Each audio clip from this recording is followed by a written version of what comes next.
سرگزشت ایک کمسن سپاہی سالار کی، جو ایک مظلوم بہن کی پکار پر ہندو راجاؤں پر چڑھ دوڑا۔ تاریخ اسلام کے اس جرنیل نے بہادری، شجاعت اور قوت ایمانی سے نہ صرف سندھ کو فتح کیا بلکہ اپنے حسن سلوک سے وادی سندھ کو اسلام کے نور سے منور کر دیا۔ توحید پہ جان نشاور کرنے والے اس سپاہی کی کہانی شروع کرنے سے پہلے آپ سے گزارش ہے کہ ہمارے چینل گلوبل نالج کو سبسکرائب کریں اور گھنٹی کے بٹن کو ضرور پریس کریں تاکہ ہماری ہر آنے والی ویڈیو آپ تک بآسانی پہنچ سکے۔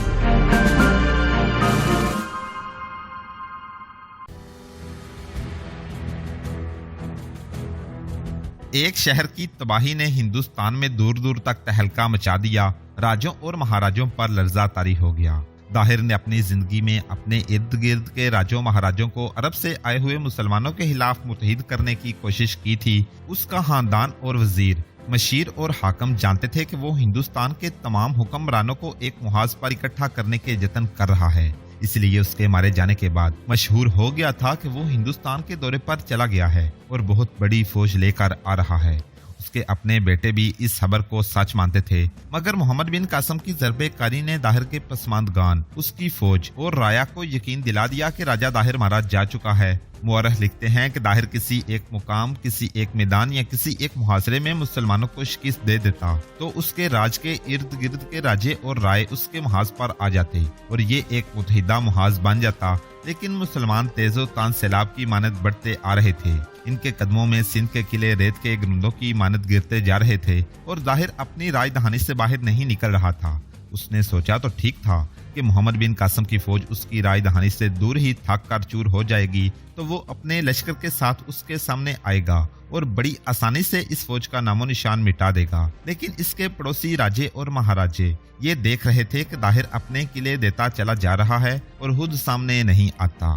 وہ سامنے آیا تو اپنے سفید ہاتھی سمیت مارا گیا۔ یہ خبر سن کر داہر کے پڑوسی اور زیادہ محتاط ہو گئے۔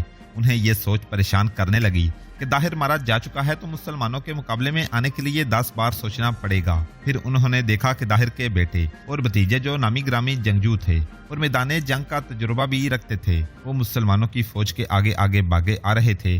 وہ ایک قلعے سے اپنی فوج اور رایا کو بغیر بتائے چھپ کر بھاگتے اور اگلے قلعے میں جا پنا لیتے۔ ان حالات میں ان راجوں اور مہاراجوں نے یہی بہتر سمجھا کہ وہ اپنی اپنی جنگ لڑیں اور اپنے فیصلے آزادانہ طور پر کریں کہ انہیں لڑنا چاہیے یا مسلمانوں کے ساتھ دوستی کا یا اطاعت قبول کرنے کا معاہدہ کر لیں۔ مسلمانوں کے ہاتھوں سکا کی تباہی نے تو ہندوستان کے مہاراجوں کو لرزہ براندام کر دیا تھا۔ ان کے لیے بہتر یہی تھا کہ وہ محمد بن قاسم کے خلاف متحدہ محاذ بنا لیتے، لیکن وہ اب اپنے اپنے فیصلے خود ہی کرنا چاہتے تھے۔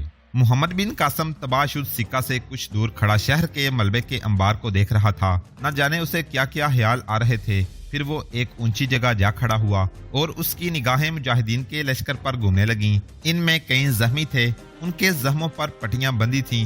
یہ بتانا ممکن نہیں ہے کہ محمد بن قاسم کے ذہن میں کیا کیا خیال آ رہے تھے، سوائے اس کے کہ اس کے چہرے پر جو تاثرات تھے وہ اس سے پہلے کبھی نہیں دیکھے گئے تھے۔ محمد بن قاسم جو اس وقت تک پیدل چل رہا تھا، گھوڑے پر سوار ہوا اور گھوڑے کا رخ دریا کی طرف کر دیا۔ یہ دریائے چناب کا جو سکہ اور ملتان کے درمیان حائل تھا، اگر درمیان میں ملتان نہ ہوتا تو ملتان اور سکہ ایک ہی شہر ہوتے۔ اصل شہر تو ملتان تھا۔ ملتان کا قلعہ بہت مضبوط تھا۔ ابھی یہ معلوم کرنا تھا کہ یہ قلعہ کتنا مضبوط ہے، اس کی ساخت کیسی ہے اور اس کے اندر فوج کتنی ہے۔ 3-4 آدمی جو اس علاقے کے مقامی لباس میں ملبوس تھے محمد بن قاسم کی طرف آ رہے تھے۔ ان میں سے ایک کو محمد بن قاسم پہچانتا تھا، وہ شوبان سقفی تھا۔ وہ ابھی وہاں کے مقامی لباس میں ملبوس تھا۔ محمد بن قاسم اسے ہر بحروپ میں پہچان لیتا تھا۔ یہ آدمی محمد بن قاسم کے پاس پہنچ کر رک گئے۔ شوبان سقفی نے 2 آدمیوں کو آگے کیا۔ ابن قاسم، شوبان سقفی نے محمد بن قاسم سے کہا، یہ 2 آدمی یہاں کے مانجی ہیں۔ یہ بتاتے ہیں کہ سکہ کا حاکم بجرا ان کی کشتی پر دریا کے پار گیا تھا۔ اس میں شک نہیں کہ وہ ملتان کے قلعے میں چلا گیا ہے، محمد بن قاسم نے کہا۔ ان لوگوں نے یہ بھی بتایا ہوگا کہ سکہ سے کتنے فوجی اور دوسرے لوگ بھاگ کر ملتان گئے ہیں، اتنے زیادہ نہیں کہ ہم پریشان ہو جائیں۔ شوبان سقفی نے کہا، ان دونوں کے علاوہ میں نے دوسرے کشتی رانوں سے بھی پوچھا ہے، ان دونوں کو بجرا کے آدمیوں نے پکڑ لیا تھا اور انہیں زبردستی دریا کے پار لے گئے تھے۔ ان دونوں ماجھیوں کو چھوڑ دیا گیا۔ محمد بن قاسم شوبان سقفی کو الگ لے گیا और उससे पूछा कि जिन आदमियों को मुल्तान भेजा गया था वो वापस आए हैं या नहीं। सिक्का की फतह के अगले ही रोज जासूसों को मुल्तान भेज दिया गया था। ये जासूस मुकामी लोग थे और ये मुसलमानों के पक्के वफादार थे। इनमें ज्यादातर मोकू के दिए हुए आदमी थे। मोकू अपनी फौज के साथ मोहम्मद बिन कासिम के साथ था। मोकू की फौज ज्यादा तो नहीं थी, लेकिन मुकामी होने की वजह से ये बड़ी कारआमद साबित हो रही थी। ये जासूस उस रात वापस आ गए जिस रोज मोहम्मद बिन कासिम ने शबान सख्फी से पूछा था कि जासूस वापस आए हैं या नहीं। ये आदमी सिक्का से भागे हुए लोगों के बहरूप में मुल्तान किले के अंदर चले गए थे। उन्होंने मुसीबत के मारे हुए लोगों जैसी अदाकारी की थी। एक तो उन्होंने ये मालूम किया था कि मुल्तान किले में कितनी फौज है और किले का दिफा कैसा है। ये तमाम जरूरी मालूमात हासिल करने के अलावा इन आदमियों ने मुल्तान के लोगों और फौजियों में बहुत दहशत फैलाई। दहशत फैलाने का तरीका ये इख्तियार किया गया कि वो अलग अलग होकर लोगों को अपने इर्द गिर्द इकट्ठा कर लेते या जहाँ कहीं चांद आदमी होते वहाँ जा बैठते और मोहम्मद बिन कासिम की फौज की ताकत और दुलेरी के वाकयात ऐसे अंदाज और अल्फाज में बयान करते कि सुनने वालों पर खौफ तारी हो जाता। ये एक तरह का नफ्सियाती हमला था जो कामयाब नजर आता था। सिक्का से फौजी भी भागे थे।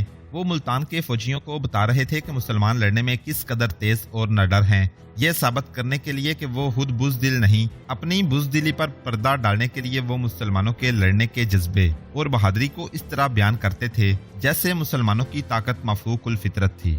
इस तरह भगोड़े फौजी मुल्तान की फौज में दहशत फैला रहे थे।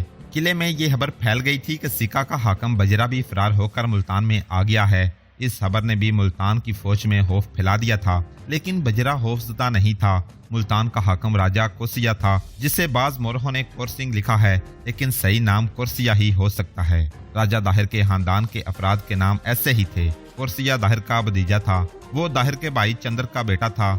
बजरा कुर्सिया का हौसला मजबूत कर रहा था। महाराज, एक फौजी हाकिम ने कुर्सिया से कहा, उस वक्त जरूरत यह है कि हम मुल्तान को अरब के मुसलमानों की आखिरी मंजिल बना दें और मुल्तान इन मुसलमानों का कब्रिस्तान बन जाए। अगर मुल्तान भी हाथ से निकल गया तो इस्लाम का ये सैलाब कहीं भी रुक नहीं सकेगा। आने वाली नस्लें हमें जलीलो रुसवा करती रहेंगी कि हमने पूरा सिंध मुसलमानों को दे दिया था और हम इस जुर्म के मुजरम हैं कि हिंदुस्तान में इस्लाम के लिए दरवाजे हमने खोले थे। तुम कहना क्या चाहते हो? कुर्सिया ने कहा, क्या तुम हमें ये बात इसलिए कह रहे हो कि हम बुज़दिली दिखाएंगे? क्या हम लड़ने से मुंह मोड़ जाएंगे? नहीं महाराज, इस बूढ़े फौजी हाकिम ने कहा, मैं ये बताने आया हूँ कि कक्सा और सिक्का से जो फौजी और दूसरे लोग भागकर आए हैं वो यहाँ के फौजियों और सारे शहर में मुसलमानों के मुतल्लिक ऐसी बातें फैला रहे हैं जिनसे फौज और शहर में खौफ पैदा हो गया है। सबसे ज्यादा खतरनाक बात जो बताई जा रही है वो ये है कि मुसलमान वहशियों और दरिंदों की तरह लड़ते हैं, लेकिन जो लोग उनके आगे हथियार डाल देते हैं और जो लड़े बगैर उनकी अतात कबूल कर लेते हैं उनके साथ मुसलमान सगे भाइयों जैसा सलूक करते हैं। वो घरों को लुटते नहीं बल्कि तहफ़्फ़ुज़ देते हैं। ये भी मशहूर किया जा रहा है कि मुसलमान किसी को मजबूर नहीं करते कि वो अपना मजहब छोड़कर इस्लाम कबूल कर ले। इसका कोई इलाज होना चाहिए महाराज। लोगों को ये भी पता चल गया है कि बजरा महाराज भी सिक्का से भाग आए हैं। ये झूठ है, बजरा ने कहा। वो कुर्सिया के पास ही बैठा हुआ था। मैं लड़ने से मुंह मोड़कर नहीं भागा, मेरे साथ धोखा हुआ है। किसी गद्दार ने किले का एक दरवाजा खोल दिया था। तमाम फौज और शहर के लोगों के सरकर्दा आदमियों को इकट्ठा करो। मैं उन्हें बताऊंगा कि शहर में जो बातें फैलाई जा रही हैं वो सब झूठी हैं और ये दुश्मन फैला रहा है।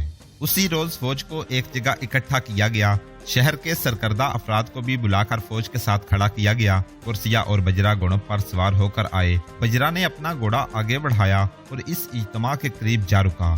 देश के सपूतों, बजरा ने बड़ी ही बुलंद आवाज से कहना शुरू किया, हमें बताया गया है कि शहर में ऐसी अफवाहें फैलाई जा रही हैं जिन्हें लोग साजिश समझकर अपने ऊपर मुसलमानों का खौफ तारी कर रहे हैं। ये अफवाहें तुम्हारे अपने भाई फैला रहे हैं। ये सब अपने देश के गद्दार हैं। ये उन बुज़दिल हाकिमों के आदमी हैं जिन्होंने मुसलमानों के आगे हथियार डाल दिए थे और उनकी गुलामी कबूल कर ली है। मुसलमानों ने उन्हें ओहदे भी दिए हैं और नकद इनाम भी दिए हैं। मेरे मुतल्लिक ये मशहूर किया जा रहा है कि मैं लड़ाई से मुंह मोड़कर सिक्का के किले से भाग आया हूँ। ये झूठ है। किसी गद्दार ने किले का दरवाजा खोल दिया था। ये मेरी बहादुरी है कि मैं किले से निकल आया हूँ। अगर मैं बुज़दिल होता तो यहाँ ना आता, किसी और तरफ निकल जाता। यहाँ मैं लड़ने के लिए आया हूँ और तुम देखोगे कि मैं किस तरह मुल्तान को इन अरबों का कब्रिस्तान बनाता हूँ। ये बिल्कुल गलत है कि मुसलमान वहशियों और दरिंदों की तरह लड़ते हैं और ये भी गलत है कि मुसलमानों के आगे जो हथियार डाल दे और उनकी अतात कबूल कर ले उसे वो अपना भाई बना लेते हैं। वो किसी को माफ नहीं करते, घरों को लूट लेते हैं और तमाम जवान औरतों को अपने कब्जे में ले लेते हैं। सिका का अंजाम देख लो। इस वहशी कौम ने पूरे शहर को मलबे का ढेर बना डाला है और इस शहर की तमाम लड़कियां उनके पास हैं। अगर तुम लोगों ने जरा सी भी बुज़दिली दिखाई तो इस खूबसूरत शहर का और तुम्हारा यही अंजाम होगा। बच्चे बच्चे को लड़ना पड़ेगा वरना तुम सब मारे जाओगे या इन मुसलमानों के गुलाम बन जाओगे। तुम्हारी बाकी जिंदगी भूखे प्यासे मुशक्कत करते गुजरेगी। वही लोग आराम और इत्मीनान से रहेंगे जो अपना मजहब छोड़कर मुसलमान हो जाएंगे। लेकिन ये आराम और इत्मीनान चंद दिन रहेगा, क्योंकि ऐसे लोगों पर आसमान से कहर नाज़िल होगा। ये अपना मजहब छोड़ने की सजा होगी। बजरा की ये तकरीर पुरजोश और इश्ताल अंगेज होती गई। वो गुफ्तगू में जमीन और आसमान के कलाबे मिला रहा था। फौज और लोगों पर इसका वही असर हुआ जो बजरा पैदा करना चाहता था। फौज ने और शहर के लोगों ने जो बुलाए गए थे मुसलमानों के खिलाफ नारे लगाने शुरू कर दिए। शहर के और भी बहुत से लोग जमा हो गए और वो भी नारे लगाने लगे। बजरा और कोर्सिया ने किले के दिफाई इंतजामात को और ज्यादा मजबूत बनाना शुरू कर दिया। तारीखों में लिखा है कि मोहम्मद बिन कासिम को इतला दी गई कि मुल्तान के किले पर छोटी छोटी मंजनीकें रखी हुई हैं जिनसे छोटे साइज के पत्थर फेंके जाते हैं। जासूसों ने ये खास तौर पर देखा कि मुल्तान की फौज के पास आग वाले तीर नहीं थे।